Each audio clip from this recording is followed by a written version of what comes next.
Hi, I'm Kelly with citruscycles.ca. I'm here with the Nevo3 made in Germany for you by Riese and Müller. This is one of our most popular e-bikes, and with great reason. It's an incredibly comfortable, accessible, very capable and safe e-bike that is fun and easy to ride. It is powered by Bosch's newest Gen 4 CX drive mid-drive motor.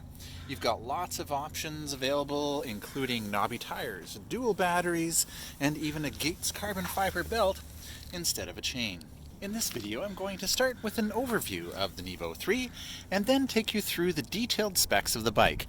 Then I'll take you on a ride test which will help you understand why this is such an amazing bike. In order to go through all of the details, this is a longer video, but I'm going to do a summary right away, and then feel free to skip through to the ride test if you wish. Of course, if you have questions, you want to check out the pricing or detailed specs, or even online with shipping within Canada, you can visit our website at citruscycles.ca.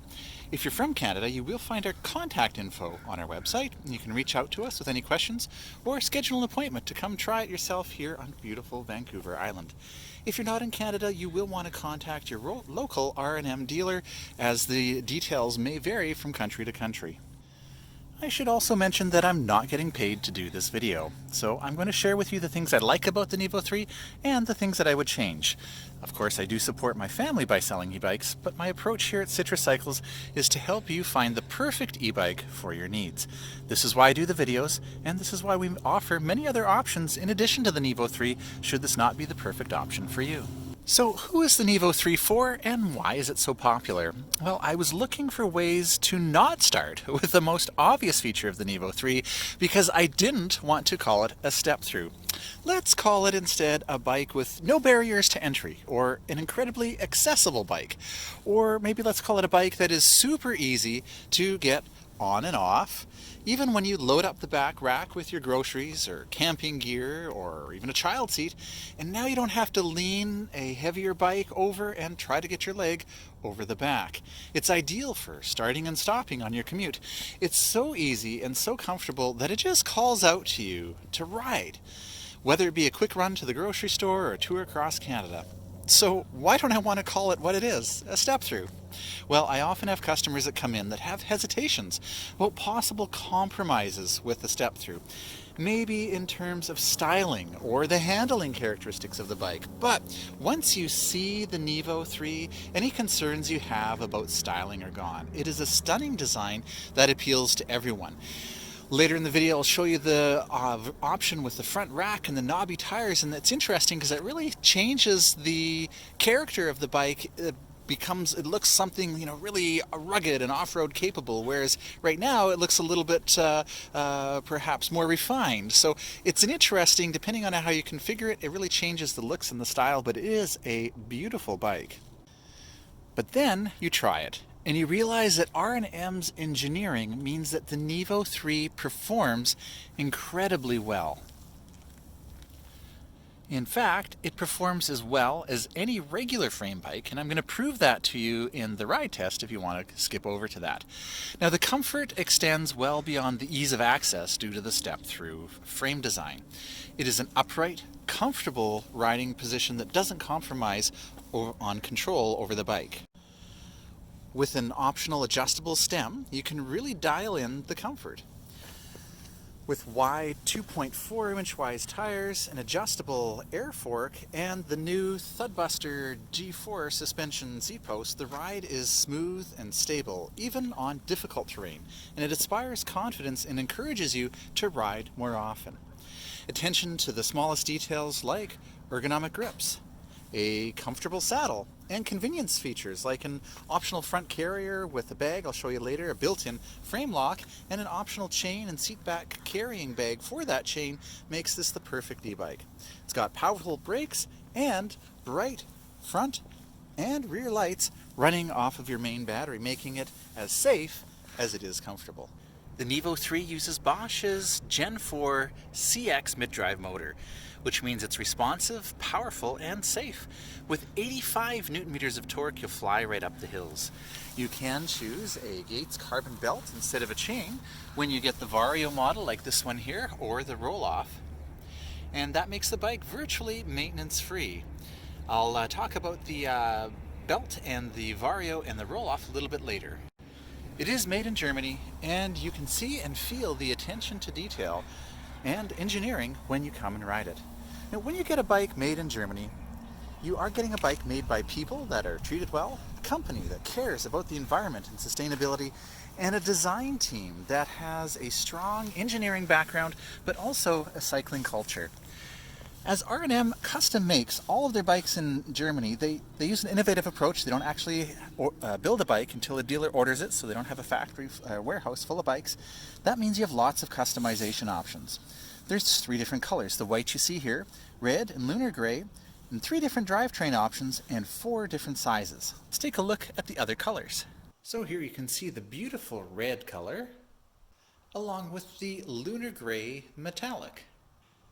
The Nevo3 is available in 4 different sizes. The smallest size, which you see here in the red, is the 43 centimeter.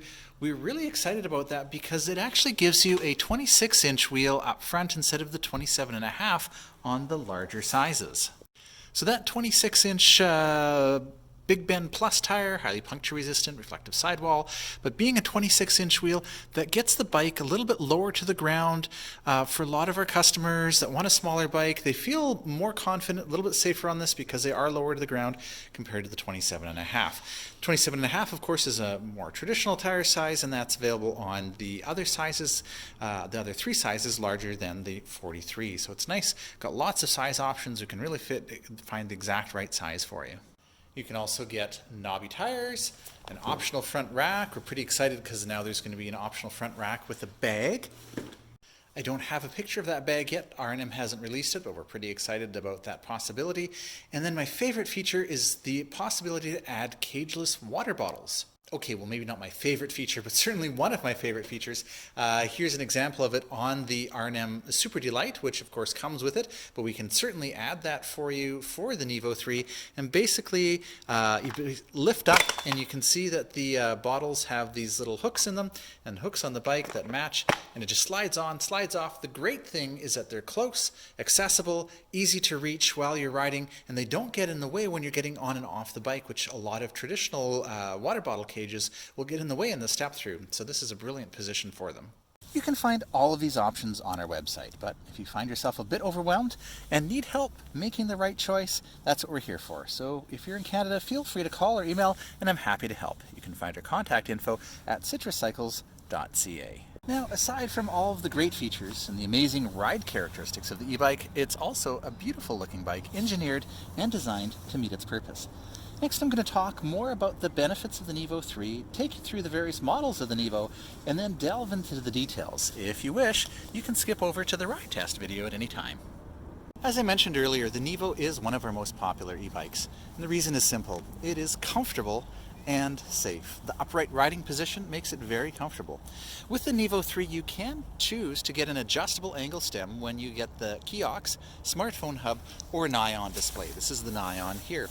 Now, this isn't just your regular adjustable stem. This one is really heavy duty, and that's important. We want to make sure that this bike is capable of handling anything you want to throw at it. You want to go mountain biking, you want to go on difficult trails, or you just want to commute, this bike is going to handle it. Now, I should mention I'm going to talk more about the displays later in the video. If you want all of the in-depth information on the Nion or the difference between it and the kiosk and the smartphone hub or the Intuvia display, you can find all of that on our website at citruscycles.ca. With the Nevo3, you have all of those options. If you choose the Intuvia display, you don't get what R&M calls their cockpit design, which has this adjustable angle stem and also all of the wiring integrated into the head tube here. So this one with the Nion, or again with the kiosk or smartphone hub, you're going to get the cockpit design. You can see all the cables neatly routed into the head tube here, which gives it a really nice clean look. Of course, we've got one cable coming out because that has to go to the front brake. There's no way to hide that, but everything else is really nicely tucked up, really nice and tidy. But really the main appeal of the cockpit design is this adjustable angle stem. So you can see we've got it fairly high. We could actually go higher if we wish, or we could go lower if we wanted a more aggressive riding position. By putting it high, of course, we're in a nice comfortable ride position. As I mentioned though, this is really heavy duty. So to adjust this isn't going to something that you're going to stop without tools and quickly adjust it while you're riding.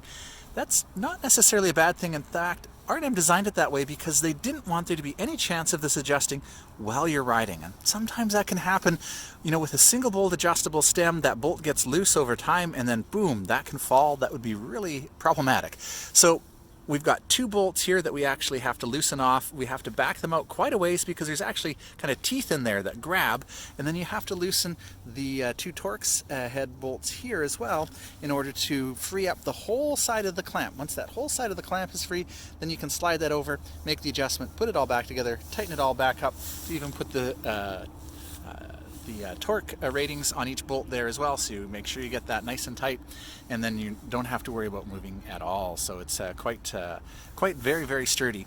And we can also adjust the angle of the display as well independently from adjusting the angle of the handlebars. Now when you try the Nevo, and again you can skip over to that ride test video or schedule an appointment to come try it here in beautiful Vancouver Island, you're going to notice immediately how accessible it is. You'll notice right away that it's so comfortable and how that can make you feel more confident.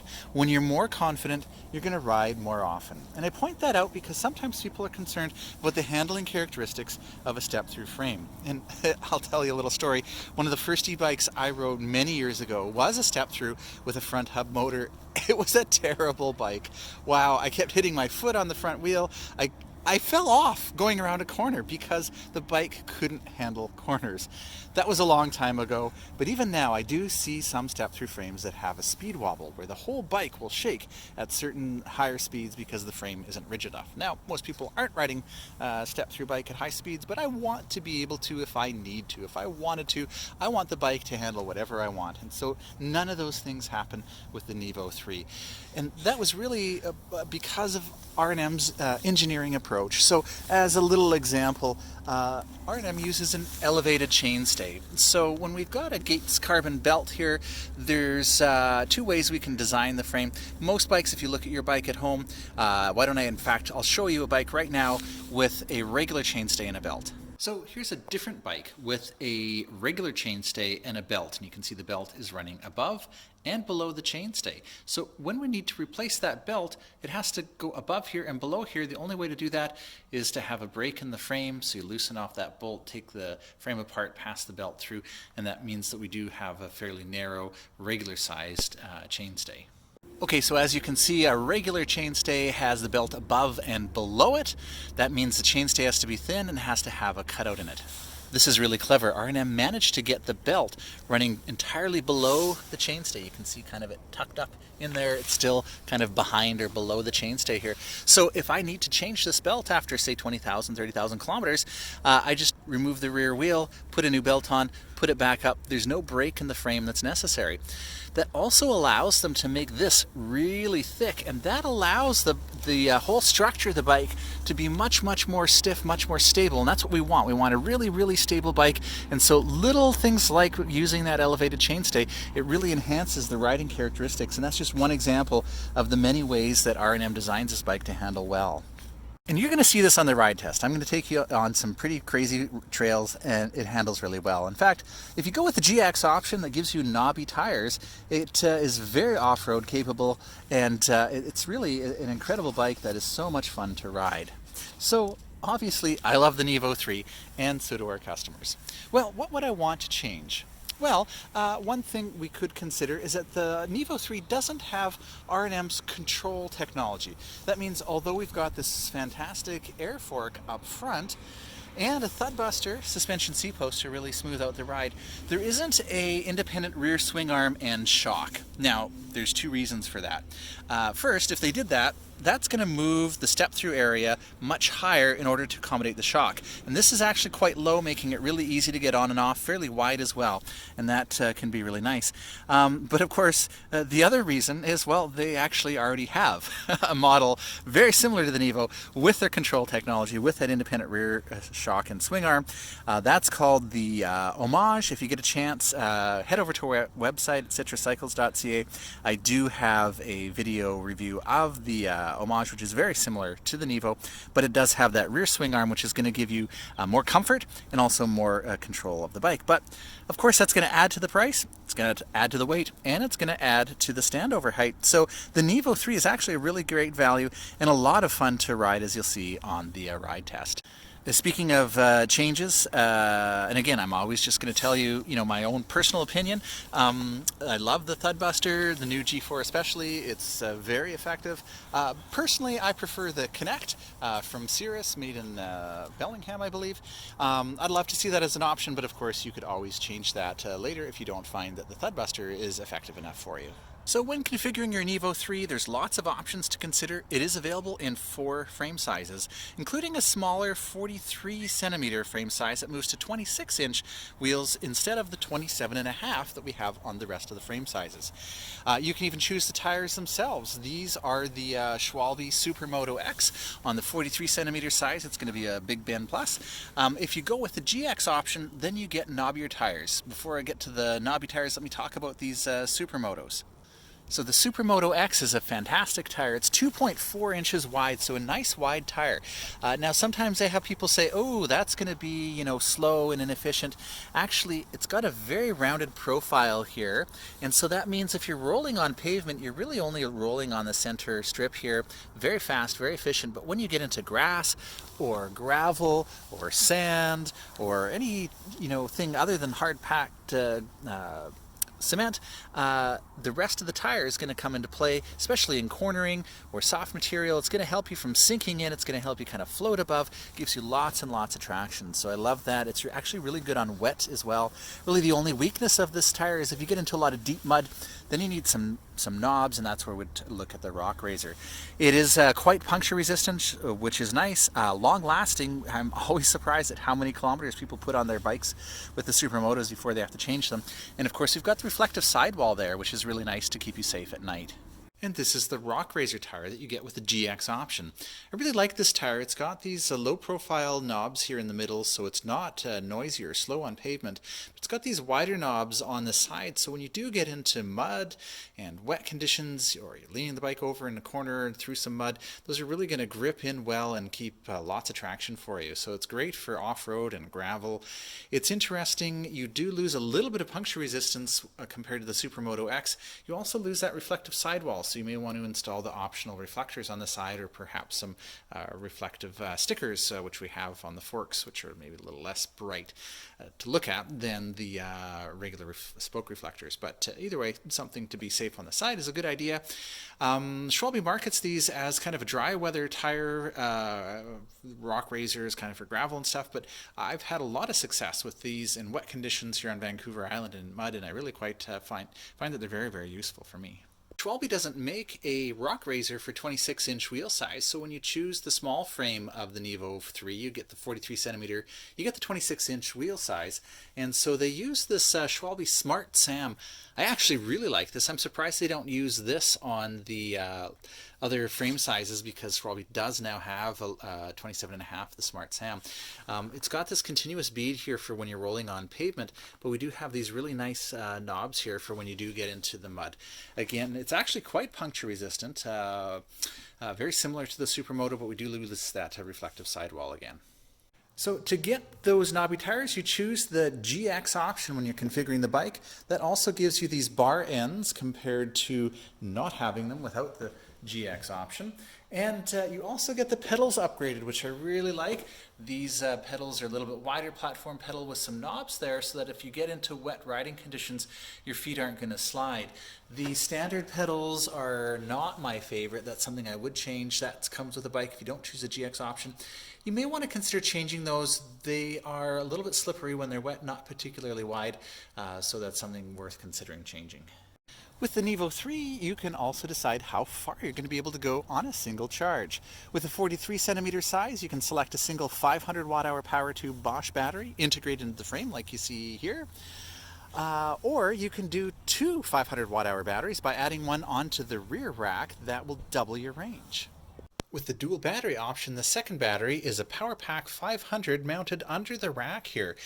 They then upgrade the rack to an MIK HD rack with the overall capacity of 27 kilos. It's interesting, when you get bags on this rack, you don't even see the battery there, and of course you could ride without the second battery if you wish.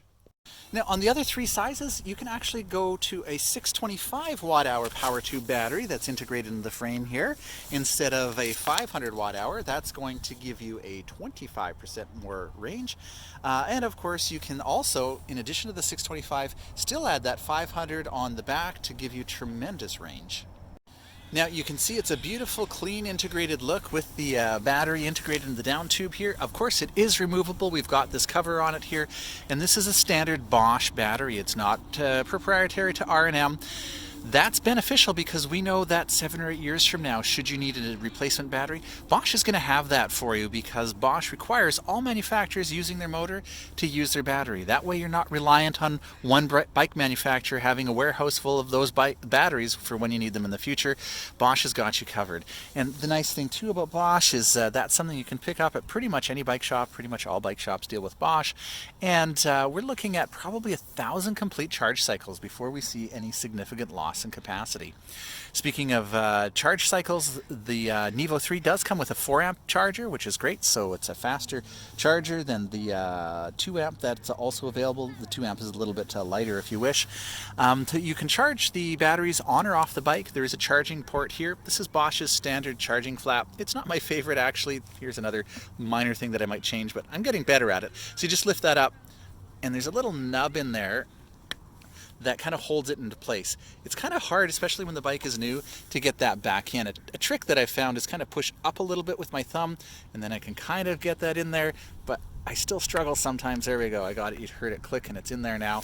I wouldn't mind if they changed that a little bit, but it's not so bad. That allows you to charge both batteries on the bike at the same time if you have the dual battery configuration. You can also, of course, use the key, take the battery out, and that would allow you to charge the batteries off the bike. If you do go for the dual battery configuration, not only is it going to charge both batteries on the bike, but the interesting thing about the dual battery option is Bosch actually designed it to draw 5% from each battery and switch back and forth. That actually prolongs the lifespan of your battery. When a battery is continuously just charged, it is a little bit harder on the battery, and so if it can rest in between by drawing 5% and then switching, that helps to prolong the lifespan of your battery. Clever little trick that Bosch uses. For the Nevo3, they do have the second battery on the rear rack, as I showed you earlier. In previous versions of the Nevo, they had a power pack battery on the frame on the down tube. The power pack on the down tube sometimes was a bit of a challenge for people getting on and off. It would kind of get in the way, and it also kind of was ugly, should I say, if you're only riding with a single battery. With the rear rack battery, that allows the step-through area to be really accessible. It also means if you take that battery off, it still just looks like a regular bike. You can't tell, as you saw earlier when I showed you that, you really can't tell, especially if you have bags over there, that the second battery is there. There were some concerns about handling, because now we've got the weight a little bit higher at the back instead of more forward. But interestingly, again, one of those design engineering things that R&M does really well, somehow they managed that it doesn't impact the handling at all. So on any of the ride tests I've done, and customers will agree, they'll come back, they don't even notice that there was a second battery on the rear rack when you're choosing to ride with it. So it doesn't have an impact at all on the handling. When you're configuring the Nevo3 on our website at citruscycles.ca, you'll also notice the GH option. That's going to upgrade the pedals and the stem and the saddle to a higher weight capacity so that the total capacity of the bike becomes 160 kilos. The bike does come with a frame lock. I'm going to show you that. And another option you have is to get the chain that works in conjunction with the frame lock with a really cool carrying bag that goes behind the saddle. I don't have that bag yet. It wasn't available at the time of the video, but I will show you the chain right now. So the Nevo3 comes with this ABUS frame lock. To activate the lock, I simply put the key in the opposite side here.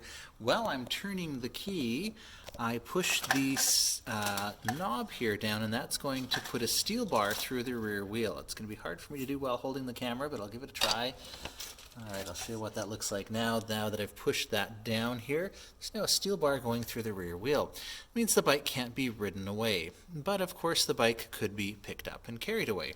And so to that end, there is a chain that works in conjunction with the frame lock. Now if you order the optional one that comes from R&M, it's quite long, I think 130 centimeters, and they have a really cool bag that allows it to go in behind the seat here, so you always have it with you. Now that isn't available at the moment, so I'm just going to show you another ABUS chain that's similar. It's only 85 centimeters, but the idea is the same. Basically, we're going to loop the chain around itself and around a bike rack or whatever you're locking it to, and then this little pin here goes into the locking port on the side, and all you do is push it in. There we go. Now it's locked. Now I can remove the key, and of course not only is the rear wheel locked, but the bike is now secured to something with this chain. Now this is hardened steel. It is coated in this nylon cover here, so it's not going to scratch anything. The beauty of this is that the key that we use for the frame lock is the same key that we're going to use for the chain, because the chain itself doesn't actually have a locking mechanism. The chain is using the lock that's already built into the bike. You'll see that there's no lock on the chain, just chain links and the special plug here. That makes the chain a little bit lighter than a regular chain because it doesn't need the lock, but it's also super convenient because you only need one key. Now, interestingly, the key that we use for the frame lock is actually the same key we use for removing the battery. So though you can charge the battery on the bike, if you wish to remove the battery, and you want to do that when you're transporting the bike, for example, we simply put the key in here, and it usually goes parallel to the frame, turn the key, and that's going to partially remove the battery. But I can't actually pull the battery out until I press the little button in there. So I'm going to do that again. One hand here, I'm going to turn the key to release the battery.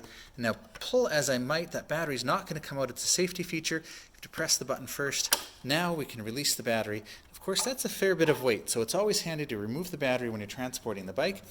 And to put the battery back in, there's a little kind of knob at the bottom there and the corresponding hole at the bottom. You want to line those up, set that in there. Now you do have to turn the key in order to get the battery in, otherwise it won't go. Once you've got it in, just give it a good tug to make sure it's in, and it's all the way in. I've mentioned the front rack a couple of times. I forgot to mention that it is mounted with 4 bolts here to the head tube. That means it has a high capacity, 5 kilos, and it's not going to impact on the handling of the bike. So when you steer, the front wheel will move, but the rack isn't going to move because it's mounted to the head tube. That's a good thing because it means that the load that you put here isn't going to shift every time you steer, which of course would negatively impact on the handling of the bike. Of course, it'll take a moment for your brain to realize that when you're turning, the front rack isn't turning. It might get confused because it thinks it should turn as well. You quickly get used to it. I've mentioned a few times that the Nevo3 is a very comfortable bike. Part of this is achieved by using an elevated stem that puts you up in an upright riding position. Not only can that reduce the strain on your neck, shoulders, and back, but it can also give you more confidence when riding because you can easily see and be seen. The ergon grips, these are the GP3s if you get the GX option, or the GP1s will be exactly the same but without the bar ends if you don't get the GX option. These give you a much more comfortable ride on longer rides. They help distribute the weight over your palms. It is a locking grip. There's a bolt underneath there that you can loosen off, and that'll allow you then to adjust the angle. So it's worth your first few rides riding with an Allen key so you can adjust those to your preference. Now I love these handlebars as they are the perfect mix of comfort and control.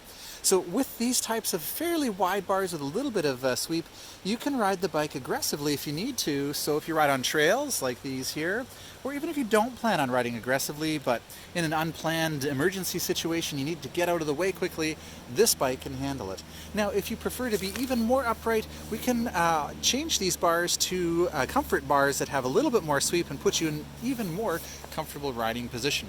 Of course, we've got the adjustable angle stem there. Right now this one's fairly flat on this particular bike, but we could get that quite a bit higher. Up front, we do have the Suntour Ion. This is an e-bike specific air fork, and so we've got a little valve at the top here that you can use a shock pump to add more air in to make it stiffer, or take some air out to make it a little bit softer. So you would adjust that based on your weight and your riding preference. And it's a really plush, really heavy duty fork. You can see it's, because it's e-bike specific, it's tuned for the weight of an e-bike, and it's a little bit sturdier. We do have a through axle as well, which I love having a through axle. So that means it's not a dropout. This is solid all the way around. The only way your wheel's going to come out is if you open up the lever on that side, squeeze this, and push that all the way through. That's why it's called a through axle. Then you can remove your front wheel. So it's actually easy to remove the front wheel, but it's never going to happen while you're driving and riding. And that actually makes the bike very stiff in terms of, again, that confidence coming down steep hills, going on rough terrain like we've got around here. It's going to handle it really, really well. Now, here's the interesting thing about a suspension fork, and especially an air fork. It is going to give you comfort, right? Because it's going to absorb all of those bumps on the trail and not transmit them to you, so you have a really comfortable ride. But it also allows you to maintain control over your bike when you're riding on rough pavement or trails. So that's going to keep you safe, it's going to increase your confidence, and when you feel safe on your bike, you're going to ride more. When you feel confident, you're going to explore trails like this near the Stocking Creek. So I always tell people when they're trying a bike, don't worry about the saddle. We can always change that. We can change the pedals, we can change the grips, but actually the saddle that comes with the bike, the Selle Royale, is actually very comfortable. Another feature that can increase the enjoyment of your riding experience while also reducing the time and expense of maintenance is going with the drivetrain option that gives you the Gates carbon fiber belt. This is a maintenance-free carbon fiber belt. Doesn't require any adjustment. You don't have to worry about oiling it. It also allows you to shift while you're stopped or while you're riding. So if you've had that happen when you're cruising along your top gear, you stop suddenly and now you have a really steep hill to make it up, such as here, and you're in the wrong gear, it's really hard to get going. With these kinds of systems, you can actually shift while you stop. Now, if you do prefer a traditional drivetrain, you want to have a chain, you can get the Nevo3 Touring. That's going to give you a Shimano 11 speed with an 11 to 46 tooth cassette. That's going to give you a very wide gear range for climbing hills. It features Shimano Deore's XT Shadow Plus derailleur, which is a higher end derailleur, and shifts very smoothly. Doesn't require a lot of adjustments, which is nice, but you will want to keep your chain, cassette, and derailleur cleaned and oiled and adjusted, and keep in mind that after a few thousand kilometers you will need to replace those items as they wear out. Just like on any bike, they are a wear item. But if you upgrade to the Nevo3 Vario or the Nevo3 RollOff, then you get this Gates carbon fiber belt instead of a chain. So the belt is essentially maintenance free and generally lasts much longer than a chain. We've had customers come in with 16,000 kilometers more on their bike and still running the original belt, which is quite extraordinary. You would have had to replace the chain quite a lot by that time. So anytime I can get a bike with a belt, I usually go for that option. I ride in the rain, I get home at night, I don't want to have to clean my chain. And well, I usually don't, and then I feel bad because I can hear it rusting, and oh boy, I should really go clean that bike. And so for me, it just saves time, saves maintenance, saves me adjustments, all those kinds of things. R&M has included a really cool belt guard here. This is actually plastic, which is nice, so it's not going to get paint chips on it or things like that. It keeps your pants from getting caught in the cog here, because we do have kind of teeth that grab the belt to secure the belt. We have a snubber at the back here that also keeps the belt on, so it's very unlikely for your belt to fall off, and also very unlikely for you to get your pants tangled up in the belt. So it's nice to have that cover on the Nevo3. Now, I'd previously talked about the idea of having the elevated chainstay so that with the belt we don't have to have a break in the frame to replace it. So that's one engineering problem solved when you go with the belt. The other thing, of course, if you go with the belt is you can't have regular gears because the belt can't jump up and down the gears like a chain would. So instead we've got two choices. We can go with the NVOLO continuously variable transmission, or we can go with a roll-off. So the Vario model of the Nevo3 uses the NVOLO continuously variable transmission powered by NuVinci. That's this black box here. So the motor is up front, of course. Sometimes people think this is the motor. Nope, this is your transmission. These are your gears, so to speak. It is made by NVOLO. It's powered by NuVinci. It's quite mature technology, is used in quite a number of industrial applications, just like the Gates carbon fiber belt is. This has no specific gears. It's infinitely variable between the highest and the lowest gear, just like in newer vehicles. This means that you can shift while you're stopped and while you're climbing. It's super intuitive. NVLO offers a number of different ways of shifting the gears. This is probably my favorite in terms of the mechanical systems that are available, because you do have this very cool infographic here. So you can see you've got a cyclist, they're going up the hill right now, and so that makes it easy to pedal. If I want it to be harder to pedal, I'm just going to grab this twist shift here, I'm going to pull it towards me, and you see how it gets flatter now? So now it's getting harder to pedal. I want it to be easier because this hill is steep, I just twist that, and now the hill becomes steeper. When the bike is stationary like it is right now, I've got about a third of the range that I can adjust it while I'm stopped, which is normally just fine. As soon as the bike gets moving, then I can get that all the way flat or all the way steep as I need to. So it's so intuitive, and it's infinitely variable. So if I'm heading up a hill, maybe you've had that happen on the gears in your bike, you shift an easier gear, oh, now your legs are spinning too quickly, shift back to the harder gear, oh, it's too hard, you wish you had a middle gear. With this you do, you can just very change that, just minute changes there, and it will adjust that to exactly where you want it to be. Now, as I mentioned, this is actually a mechanical system. There's two cables in there that are routed through the frame, and you can see beautiful frame design. We've got, again, that cockpit design, so all the cables go into the frame and out the back here. You don't see anything, nice and tidy, but there are two cables coming back here and basically adjusting the gear ratio inside the hub. Interestingly, NVLO does make an electronic version rather than having the cables, and we can actually retrofit that. So if that's something you're curious about, you can, and you're in Canada, planning on buying a Nevo3 from us, talk to us, we might be able to do that for you. What that involves is replacing the mechanical shifting box with an electronic one, and that does a couple of interesting things for you. One of which is it gives you an automatic mode. So right now I'm adjusting this manually as I wish, and in the automatic mode you just press a button and it automatically adjusts for you. You never have to adjust it again. Of course, you can override that if you want, and so the automatic mode is pretty cool. And also, sometimes customers that maybe have arthritis have a little bit of a harder time twisting this. I mean, this is really smooth, really easy for me, but of course, I don't have severe arthritis in this hand. But someone like my mom, for example, might find this a little bit harder, so she may benefit from the RollOff, which I'll talk about in a few moments, which has buttons, or she may have us retrofit this with the electronic, and then it's completely electronic, trouble-free, press a button, boom, it's taking care of the shifting for you. If you wish to adjust it again, you just press a button, and you don't have to rely on any sort of hand motion or strength. Now, the NVLO hub has a 380% gear ratio, and that means from the highest or hardest gear to the lowest or easiest gear is 380%. By comparison, the touring model, which I don't have, sorry, it actually tends to be not nearly as popular as the Vario or the RollOff, because people love having that Gates belt. But of course, even though I won't be showing a picture of it, you generally know what it looks like. It's got gears and a chain. That actually is going to give you a 420% gear ratio. So what that means is it actually has on the Touring a slightly wider gear ratio. Most of that is at the top end, which means that it has a slightly easier gear for the hills, but it has a harder hard gear, so to speak, so that if you wanted to pedal past 35 or 40 kilometers an hour going down a hill, on the Vario at around 40 kilometers an hour going down a hill, maybe a little bit more, you might as well stop pedaling because your legs are going to be spinning too quickly. On the Touring or the RollOff, you'd be able to keep pedaling a little bit more.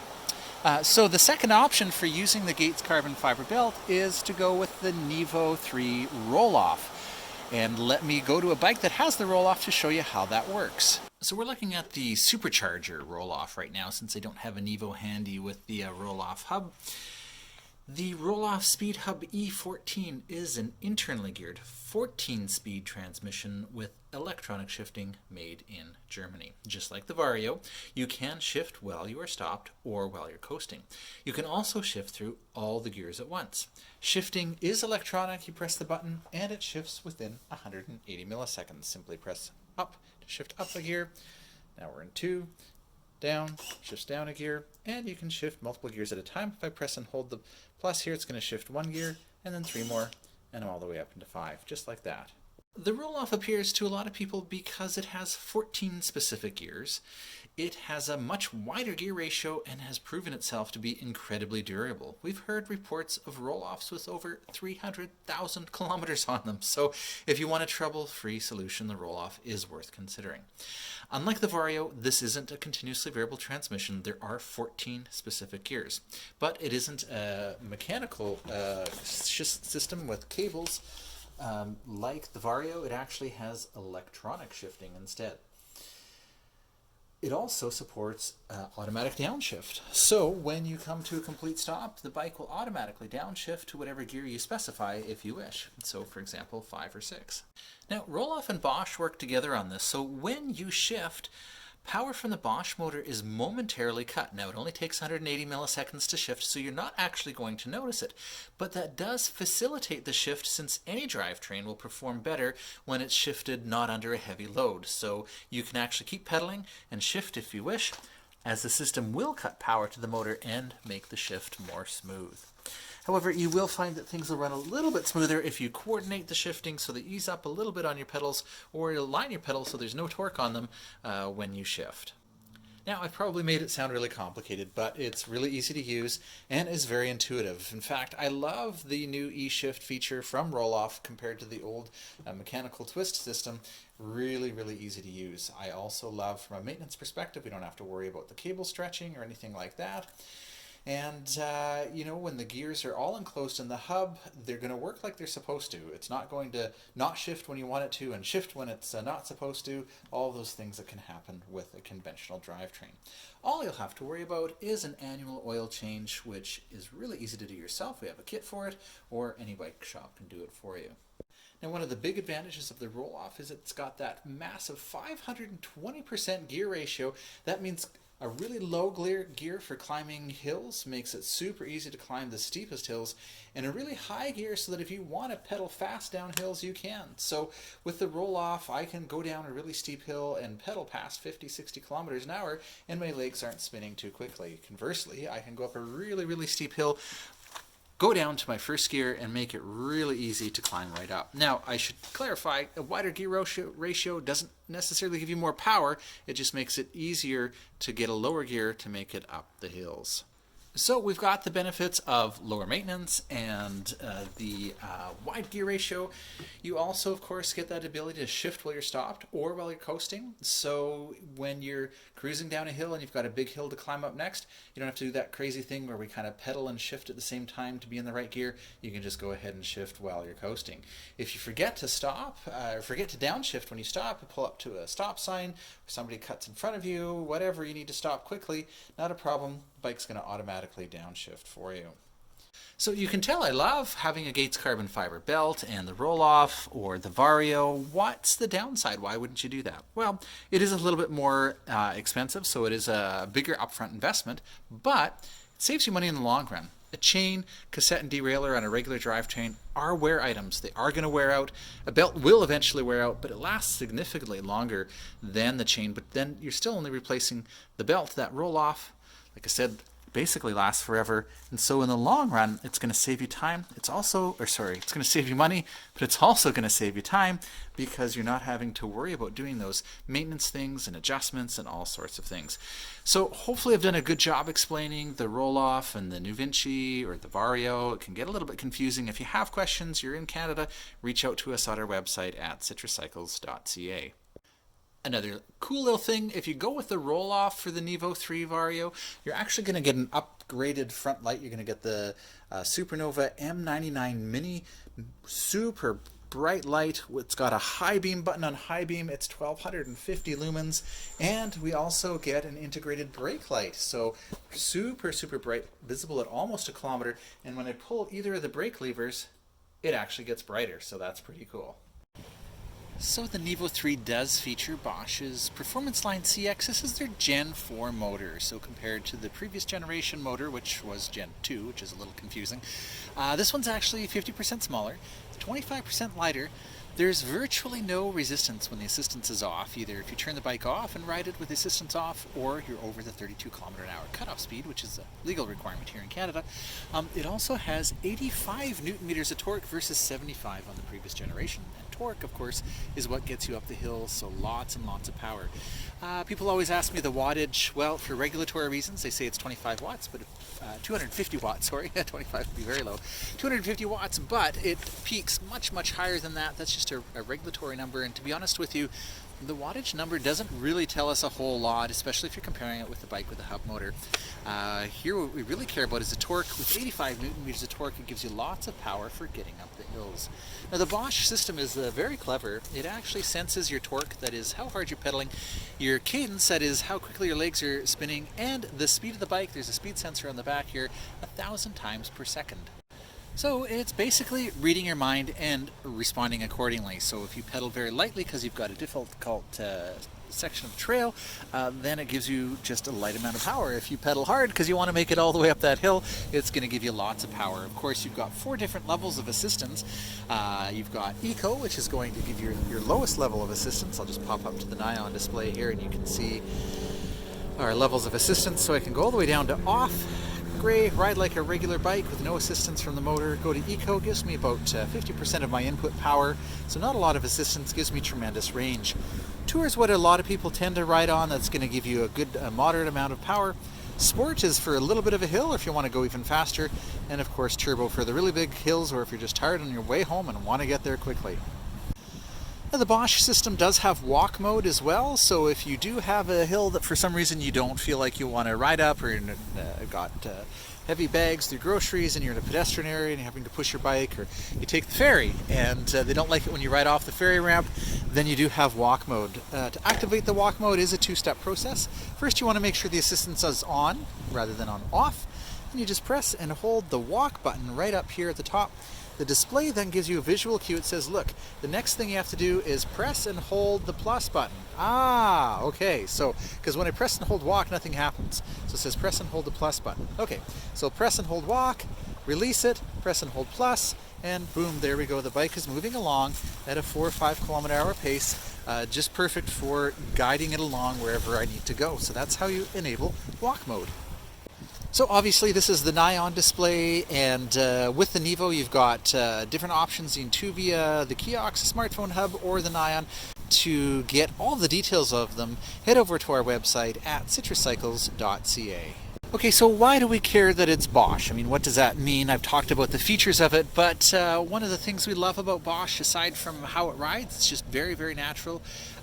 We also have that reliability of a German-made product and the serviceability that goes along with that. So here in Canada, Bosch partnered with one of the largest bike parts distributors in Canada as their service partner. So that means you can walk into pretty much any bike shop and they probably have their training and diagnostic software for the Bosch system. They may have spare batteries or displays, or if you lose your magnet or just have questions, they probably have the experience to help you with that. If we need parts or service, we can get things from Bosch right away if we don't have them. So we love having that serviceability, reliability, but also the future-proofness of knowing, I'm not sure if that's a word, but let's go with it. Future-proofness of knowing, yeah, we can get those batteries, we can get parts well into the future because Bosch has got you covered there. Well, I'm thinking of it, and I don't personally, it doesn't bother me having, this is the magnet for the speed sensor. The speed sensor is tucked in behind the chainstay here. This does not bother me at all. Personally, I've never had my magnet get lost or misaligned, but from time to time we get calls or emails from people saying, oh, there's something wrong with my bike. Typically it means that they've somehow knocked their magnet out of position and now it's not working as well. So there is a better solution that would be nice for R&M to integrate at some point, but for me it's not a big deal. I don't care. This works for me. But they could look at putting a magnet in the brake disc brake here instead, and that would be less likely to move. I guess I'm not super, I mean, lots of bikes have it. It's pretty cool. But then that's a very specialized rotor, and so when you need to replace that, you have to find the right one with the right magnet and that sort of thing. This is actually pretty easy, so maybe that's why they're still using it. I mean, little things, it doesn't bother me, but some people will want to point that out. Okay, so we've talked about the Bosch system. Let's look at the rest of the specs of the bike. I've covered almost everything already, but we should talk about the brakes here. Up front, we do have the Magura MT5. That means that there are 2 sets of pistons on either side, quad piston brake. lots and lots of stopping power. They put a 180mm rotor up here, which is pretty big. In the past, it often would see 160.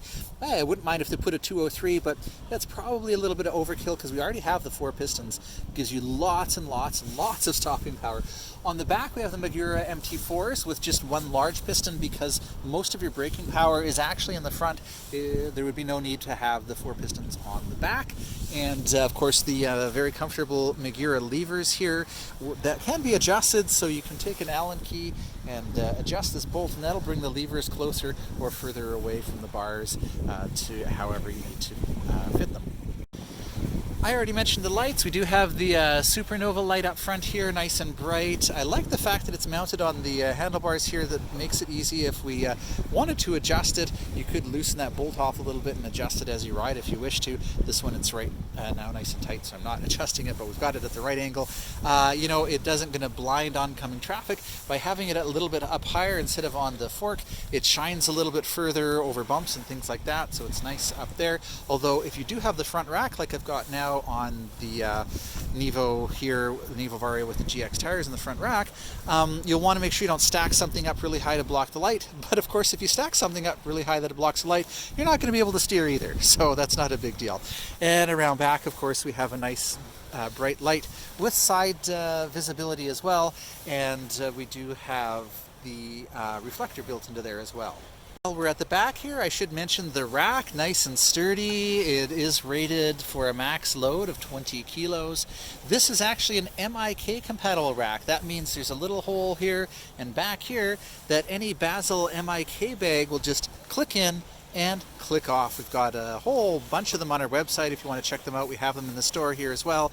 The nice thing about them is they're so easy to put on. They just click, and then there's actually an optional key. You can secure it if you wish, and then use the key to remove it.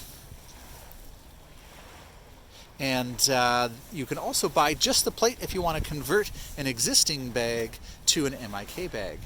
We also have this super handy bungee here, and so in the past a lot of bikes would have come with a spring-loaded clamp, and those springs would have got loose and rusty, and then it would have rattled, and that's why we call them a rattle trap.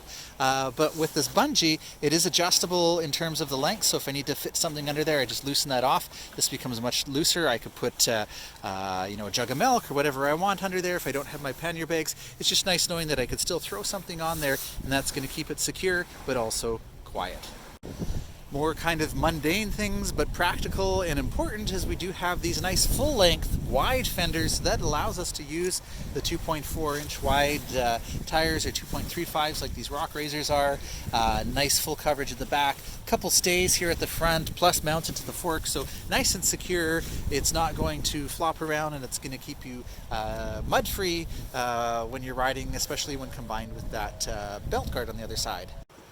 And of course, we also have a kickstand. This is mounted at the rear, which is nice. It's not going to collide with the pedals when you're moving the bike. We've got a standard 2-bolt mounting system there. They recently changed the kickstand. I like this one. This one is adjustable height, which is great. The adjuster here is nice and tight with a bolt, so we're not going to have it adjust while you're riding. And this foot seems to be fairly secure. We had some issues very occasionally with the previous version of the kickstand we were using, where the foot would come off because the bolt would get loose. So in this case, if the bolt gets loose, the kickstand is of course going to not support your bike. So just keep your eye to make sure that that stays tight. We haven't had any problems with it yet, and hopefully that foot stays on there as well. But very secure, so even if you've got your bike loaded up with heavy bags, it's still going to keep your bike up. And finally, getting into the really minutia here, if you're still with me, again, you can always skip over to the ride test, but this is kind of the end. This is actually a lock block headset, so what that means is when I rotate the handlebars here, they can only go this far. Okay, they're not going to go any further, and if I rotate them back this way, the same thing, they only go that far. So it actually has a locking mechanism for safety reasons to keep your bars from spinning all the way around and causing problems. So all these just little details that go into the bike. So the Nevo3 is one of our most popular e-bikes, partly because it's so comfortable, and so easy to ride. At the same time, it's very responsive and it is so much fun to ride.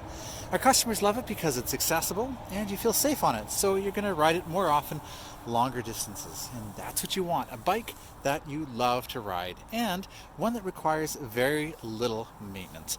I'm going to take you on a ride test, but for detailed specs, current pricing here in Canada, or to order online or schedule an appointment to come try it here in beautiful Vancouver Island, head over to our website at citruscycles.ca. So for the first test ride that I'm doing right now, I'm on the Nevo Vario, the 47 centimeter with the regular Supermoto tires. I've got the Nion display, a single battery. This is going to be kind of a mini ride test. I'm going to cover pavement, which I'm on right now, some gravel, potholes, a really steep hill. Then I'm going to switch over to the Nevo Vario with the GX option, the knobby tires, go to the 51 centimeter frame size. The 51's probably a little bit of a better fit for me. I'm about 6 feet, but 47 works as well. The nice thing about both sizes is you're in just such a upright, comfortable riding position. And yet it's relaxing, it's upright, I've got really good visibility, but it still feels really sporty.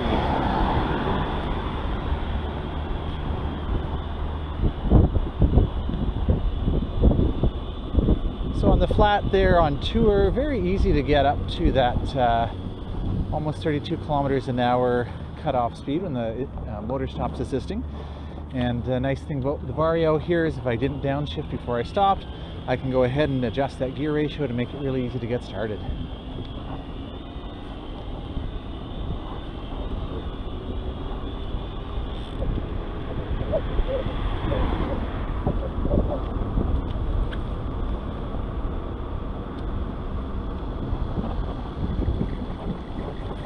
So I had a single hand on the brakes there because I was signaling my intention to turn at the stop sign here. That meant I didn't get a chance to downshift. No problem with that Vario. I can go ahead, shift it to an easier gear ratio for starting out. And even though I was going fairly quick and came to a stop fairly quickly there just with a single brake, it worked quite well. These are quite powerful brakes. I'll try to show that to you a little bit later as well. So I've got a little bit of a hill here. I'm going to put it up to sport. You'll probably hear a little bit of noise from the drive unit when you get into the higher levels of assistance like that.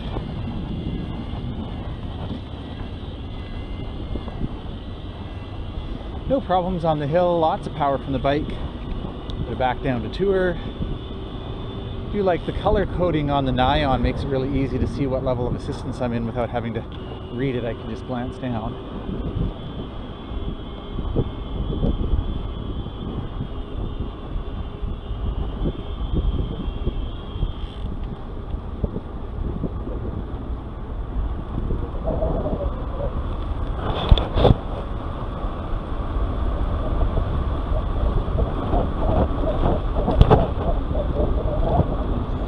All right, so now I'm getting into some broken pavement here, some potholes, and the pavement itself is kind of rough, and really the Nevo is quite smooth. That suspension fork is helping a lot up front. I don't feel a lot of the bumps through my arms, hands and wrists and shoulders, which is nice. And the thud buster actually is working quite well as far as isolating me from all the bumps. I still feel that there are bumps, they're just not jarring. The smaller bumps it kind of soaks up, and then the bigger bumps, then yeah, I'm gonna feel them a bit, but the thud buster is really kind of isolating you from them, smoothing it out a fair bit.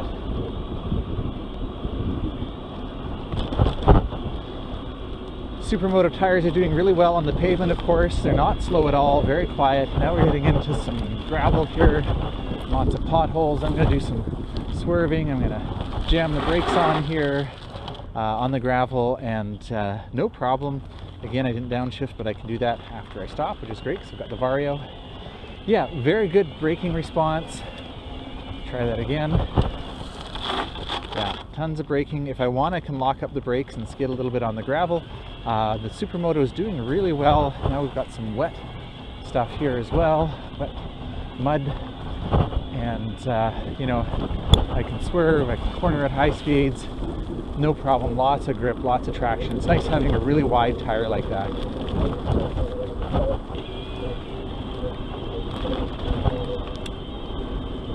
you know, I'm able to maintain a fairly high speed along here despite the rough conditions, and I can ride fairly predictably as well. Although I was swerving around just to show you how well the tires perform. I don't have to do that to avoid the rough surfaces because the suspension and the suspension seat posts are handling that really well.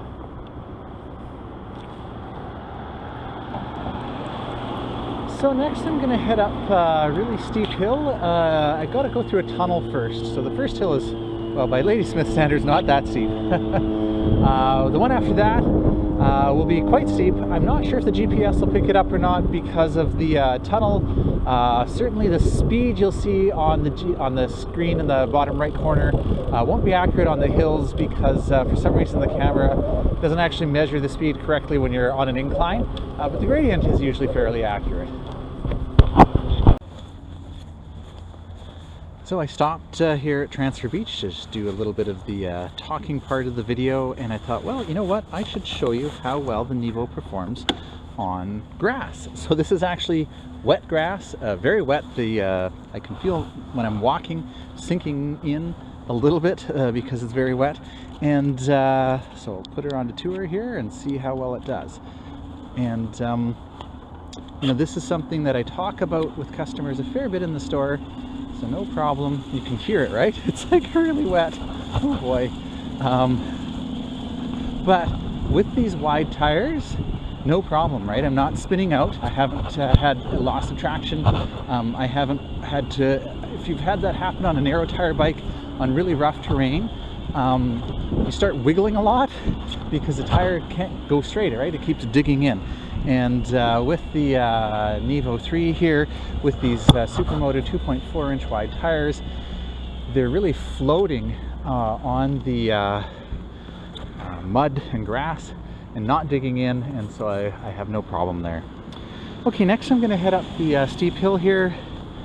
I've actually customized my Nyon display with a screen here that's going to show the gradient. And here we go. My power, no, where we are, there we go. My power, my torque, the speed, the slope, and the average power that I'm putting in, the average power from the drive unit. And in the bottom right corner of the display as well, hopefully it'll show you the gradient.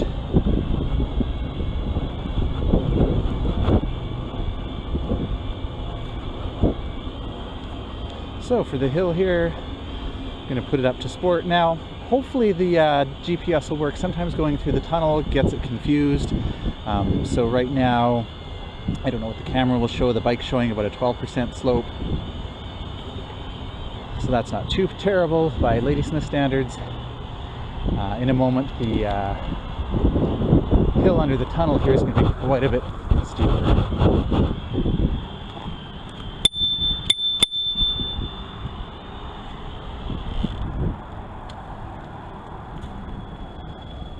It's a very agile and maneuverable bike.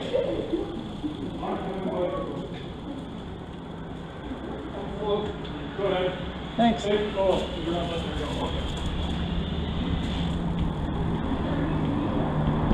Well, I've never run into traffic in the tunnel before, but it is nice and agile, maneuverable, so getting around barriers like that in the trail isn't a problem at all.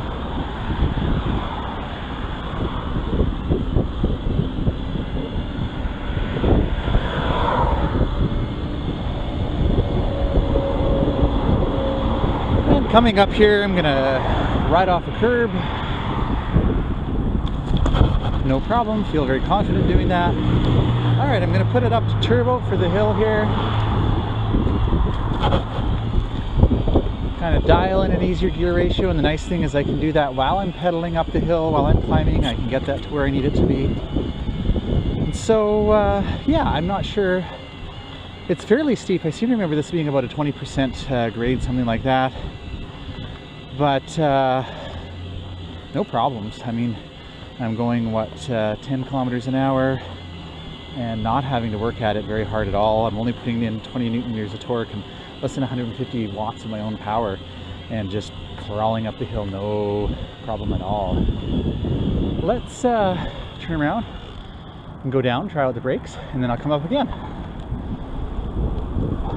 Lots of stopping power.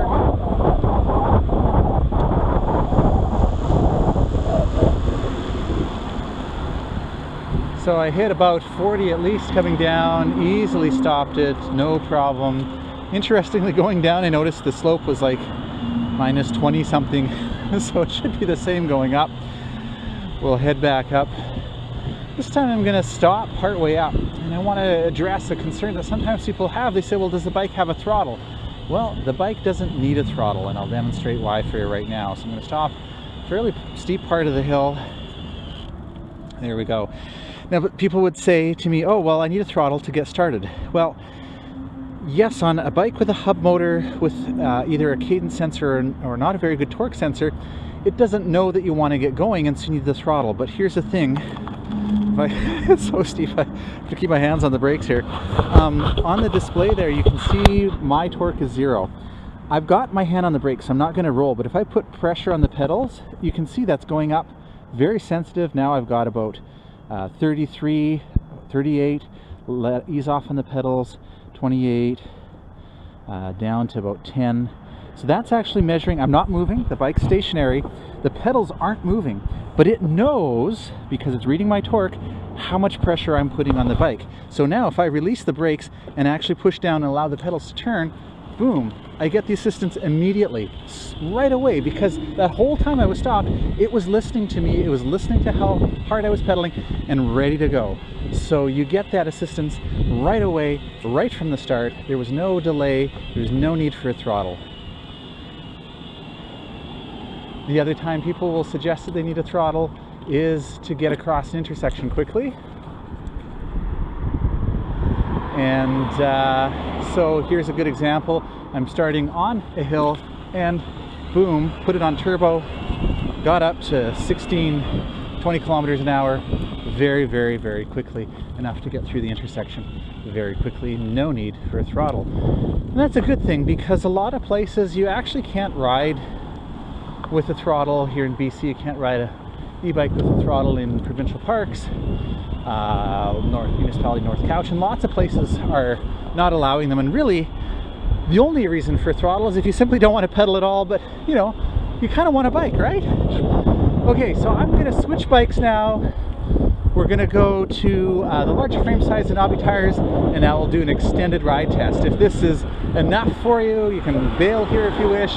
If you want more details, you can head over to our website at citruscycles.ca. So I almost forgot to talk about how the bike rides with the assistance off. That's a common question, and certainly something you want to do when you're test riding a bike. Turn the assistance off, see how it feels, and certainly it rolls quite well. No resistance really from the motor. It's a heavier bike because we've got the motor and the battery on there. Pop it up to eco, and it's nice just having that little bit, that kind of 50% of your input power is nice. But certainly on off, it's not a problem.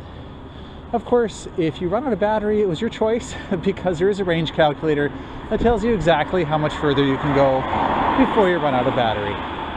So yeah, no problem rolling along with the assistance off. No perceptible resistance from the motor. Okay, so now I'm on the 51 centimeter, still a Nevo Vario with the NVOLO continuously variable transmission. This one though has the GX option.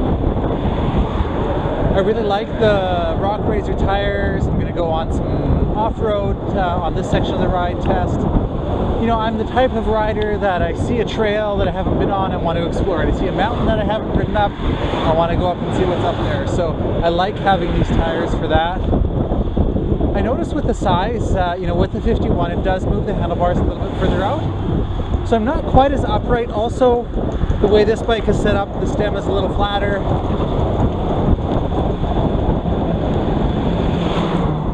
You know, I think I might be inclined to raise it up a little bit, and that would give me a little bit more of an upright riding position. But I do also have the bar ends, which I like with the GX option. And that does allow me to get myself a little bit more upright as well. We also have the front rack on this particular model here as well, which is handy for extra capacity. It's interesting moving up to the 51, a little bit of a longer reach, and having the stem a little bit flatter instead of more upright reminds me a lot of the Charger, or the Supercharger from R&M, and it's kind of neat that you can make this bike into so many different things. So it can be upright, relaxed, cruiser, but I can also get a little bit more aggressive, and with these off-road tires I just feel like, you know, I can do anything with this bike. And in fact, I'll try to show you that. So coming up here, got a bit of an incline here up here, but you know, no problem. I was able to, what, 26, 27, 28 on that hill. Not really notice it.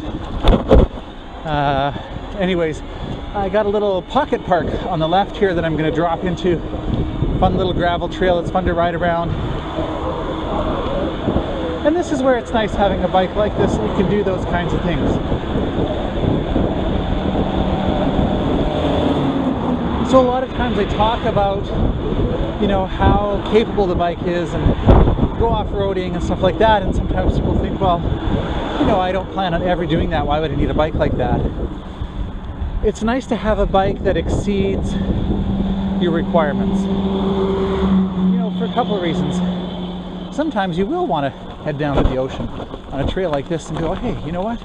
I feel okay on this bike. That suspension fork is really absorbing all those bumps, so I don't feel like I'm going to get thrown off the bike. The brakes have lots of stopping power, so I don't feel like I'm going to end up in the ocean by mistake. And the tires are really gripping in to the gravel, and actually in here we've got a little bit of frost as well. And so it's fun being able to kind of explore a little bit more than you might have in the past. And when you get an e-bike, you are going to start wanting to go longer distances and explore new trails. And this is a fun little gravel trail here, and again, these Rock Razor tires doing really well, especially like when I corner here. I'm not worried at all about slipping on the gravel. I'm braking and cornering, and again, gripping in no problem at all. And with that MT5 quad piston brake up front, lots of stopping power, so I'm not concerned about that either. So I can come down and explore stuff like this that maybe in the past you would have been a little bit hesitant to do because maybe it felt like your bike couldn't quite handle it. So it's nice having a bike that can. So you can go exploring, but even if you don't intend on this, sometimes, you know, I always tell people, you also don't intend on being run off the road by somebody that's, you know, not driving carefully, and you're forced onto, you know, a really rough gravel shoulder or no shoulder at all. It's nice knowing that your bike's going to handle it and not going to, again, throw you off, or you'll be able to manage it just fine. So, you know, this is quite bumpy here. Got some wet grass, you know, a bit of a steep climb. I only have it on sport, I don't have it on turbo. Put it up to turbo and I don't have to work as hard. There we go. And handles it really well. You know, the suspension fork does more than just comfort. It also means that I'm not getting thrown around. That I don't know if you've had that feeling where you feel like you're going to fall off the bike because it's so bumpy. That's because everything's getting transmitted to you, to your upper body and to your arms. And here, it's nice and smooth. So I managed that just fine. All right, don't need turbo anymore.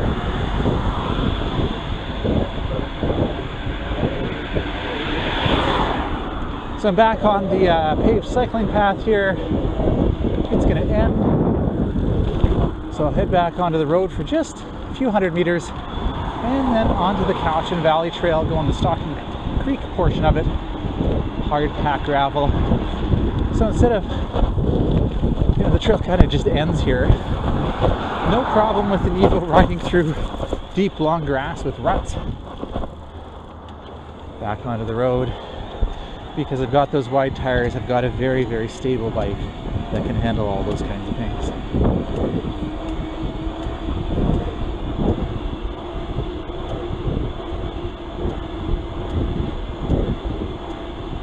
For when I do need to ride on the road like I am right now, it's nice having that nice bright front and rear light to ensure that I'm visible.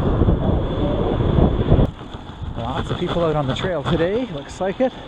Rough parking lot here, and the bike handles it fine. A little bit of a barrier in the trail here, and again, the Nevo handles so well around obstacles like that. You know, I told you the story earlier about one of my early experiences on an e-bike, and we still find occasionally bikes like that that are just not, you know, they're okay for straight, but you get into rougher stuff and they just don't handle it very well. With the Nevo, that's not a problem at all.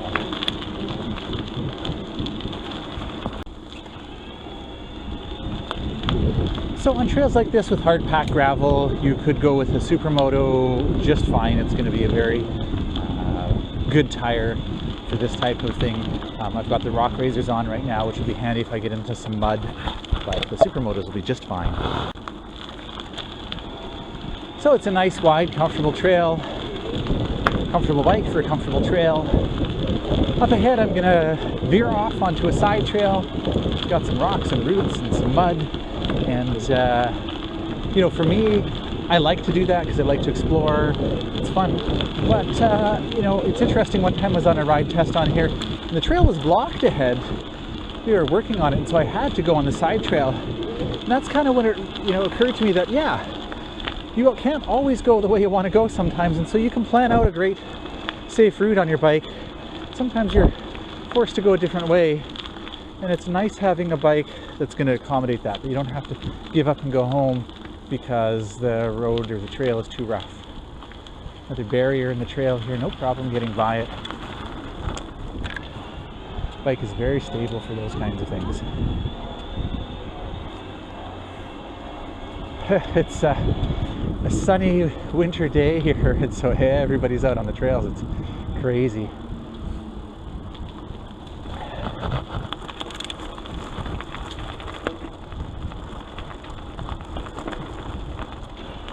So here we've got some coarse loose gravel, and again, the Supermotos would be fine on it. I do like the rock razors because they are digging in really well. Had to do a quick stop there. I heard my daughter calling me. She was out on the trail. Beautiful day to be out. Nice steep hill here. I'm going to put it up into sport or turbo so I can get up the other side. And I'm not going to be able to pick up speed that I'd like to. Going down. Oh, since I had some pedestrians on the trail there, but not a problem. Put it up into turbo and make it up this very steep hill, no problem. I probably, with the trees in here, we may lose the GPS signal, so we may not see the gradient at all times. I'm going to do another really steep hill for you soon, so you can see how the bike manages steep with that 85 newton-meters of torque on the Bosch CX Drive. So now I'm into kind of like a mountain bike trail. See, it's really rough. Roots, rocks, mud, you know, really challenging terrain. That air fork is really soaking it up front. And the Thudbuster is actually doing an admirable job on the back there as well. Had to get out of my saddle despite all of the bumps. Rock razor's doing well on the wet parts here where I'm cornering. Oh, some frost now as well.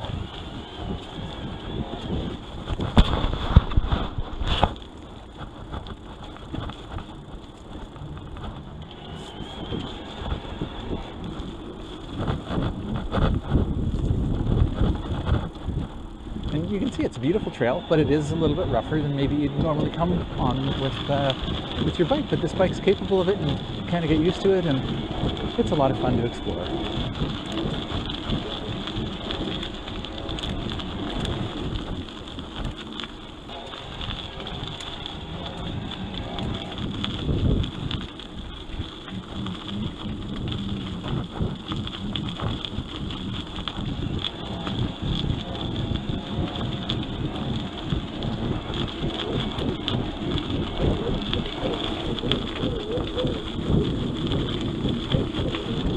Here's somewhere, if I want, I can turn the assistance off. Just ride like a regular bike.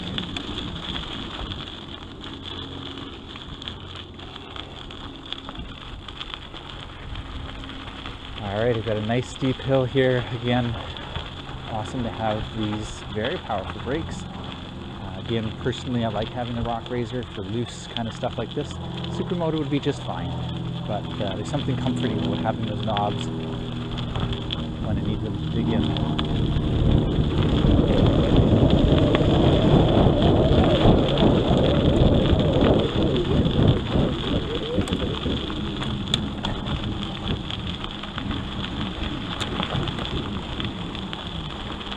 just interesting to have done that on the Nevo and then try that with a few other bikes. And what you'll notice is you're able to maintain, you're just able to feel more confidence, right? So I probably went a little bit quicker down there than I would have with other bikes, and just felt safe and comfortable. I didn't feel like on the edge of, oh boy, this is really steep, I might crash. And not at all, always very confident. Again, a little bit of off-roading here with some big rocks and stuff and mud, and yeah, it's just fun to be able to explore and see where you want to go over where you want to be, and just really enjoy the variety of terrain that you can accomplish with this bike. Okay, so I'm going to head up that really steep hill that I came down, and it gets its steepest right at the very end. I'm going to put it up onto turbo. I'll probably have it in my easiest gear ratio. One of the things I should mention is that with the RollOff, you do have a wider gear ratio, much easier gear. And in my own experience on this hill with the RollOff, it's definitely a lot easier than the Vario. I think I'll make it up with the Vario, but the RollOff is a lot easier. Now, we've got a fair bit of tree cover here. I've put the Nyon display on with the mountain bike mode, which is really cool because it's going to show the slope, but I'm afraid that with the tree cover here, we may not see the exact slope. I seem to think by the end of this hill, we're getting pretty close to 30%. So here we go. We can hear the motor working because I'm on turbo. And Nyon says about 17%, but when I came down the hill, it was more than 24%. This is the steepest part here. I'm down about 7 kilometers an hour. Yeah, there we go, about 24% grade at least. But I made it up, no problem. Would I want to go up a whole lot steeper than that with the Vario on a daily basis? Might be a little bit tricky. If I had to go up even steeper than that, now that was really steep, right? Like that's really steep. If I had to do that on a regular basis, I'd probably get the RollOff, because the RollOff is going to allow me to climb a little bit easier.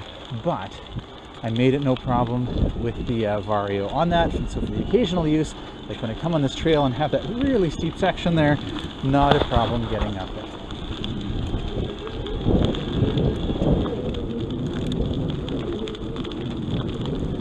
So back on the Cowichan Valley Trail, boy, I could do hours and hours of ride tests on this bike for you. I'm really enjoying it, super comfortable, super stable, feel very confident on it. I just want to keep riding, keep exploring, you know, going down more trails. But I'm afraid the video is probably too long as it is, so the best thing to do is if you have the opportunity to come try it yourself, you can head over to our website at citruscycles.ca.